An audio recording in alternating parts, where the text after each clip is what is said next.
বিভিন্ন বিশ্ববিদ্যালয়ে জামায়াতের লোক, বিভিন্ন আদালত ও উচ্চ আদালতে বিচারক যারা হচ্ছেন তারা জামায়াতের লোক, আর আমরা কি করছি? লঞ্চঘাট, বাসস্ট্যান্ড, ফেরিঘাট দখল করছি, এমন মন্তব্য করেছেন সাবেক স্বরাষ্ট্রমন্ত্রী ও বিএনপির ভাইস চেয়ারম্যান আলতাফ হোসেন চৌধুরী।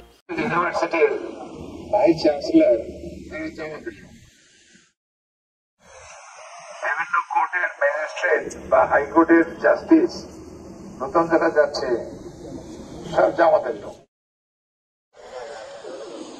আমি কিন্তু জামাতের বদনাম করতেছি না, আমি দুইটা জিনিস তফাৎ দেখাইতেছি যে আজকে আমাদের অন্তত পরিবর্তিত কাজ দেখেন, আমরা কি করি? বাস স্ট্যান্ড দখল করতেছি, আমরা লঞ্চ ঘাট দখল করতেছি, ফেরিঘাট দখল করতেছি, আর জামাত ইউনিভার্সিটি দখল করতেছে। তফাৎ দেখছেন? খালি নেতা হইলেই হবে না, নেতার কোয়ালিটি থাকতে হবে।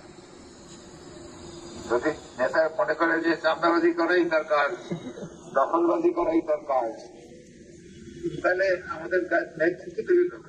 স্থানীয় বিএনপির উদ্দেশ্যে আলতাফ হোসেন চৌধুরীর দেওয়া বক্তব্য সামাজিক যোগাযোগ মাধ্যমে ছড়িয়ে পড়ে, জানিয়ে নানা মহলে প্রতিক্রিয়া দেখা দেয়।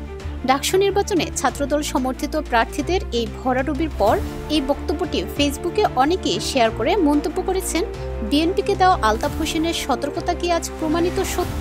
শুধু বিএনপির ভাইস চেয়ারম্যান আলতাফ হোসেন চৌধুরী নয়, দেশের জনপ্রিয় গণমাধ্যম দৈনিক ইনকিলাবে প্রকাশিত বহু লেখায় এই বিষয়ে বিএনপির জন্য সতর্কবার্তা ছিল। বিএনপি যদি বিষয়টি তখন আমলে নিত তাহলে হয়তো ডাকসু নির্বাচনের ফলাফল অন্যরকম হতে পারত বলে মন্তব্য করেছেন বিশ্লেষকরা। গত 15 আগস্ট জেলা শহরের নিজস্ব বাসভবনে নেতাকর্মীদের সঙ্গে মতবিনিময়কালে এসব মন্তব্য করেন তিনি। এ সময় আলতাফ হোসেন বলেন, শুধু নেতা হলেই হবে না, নেতার কোয়ালিটি থাকতে হবে। নেতা যদি মনে করে চাঁদাবাজি করাই তার কাজ, দখলবাজি করাই তার কাজ, তাহলে নেতৃত্ব দিবে কখন?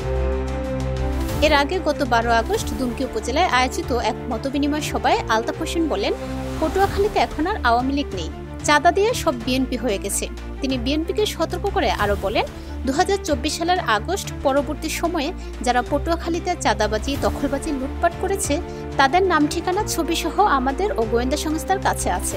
সময় মতো হাটে হাড়ি ভেঙে দিব, কেউ পালানোর পথও পাবে না।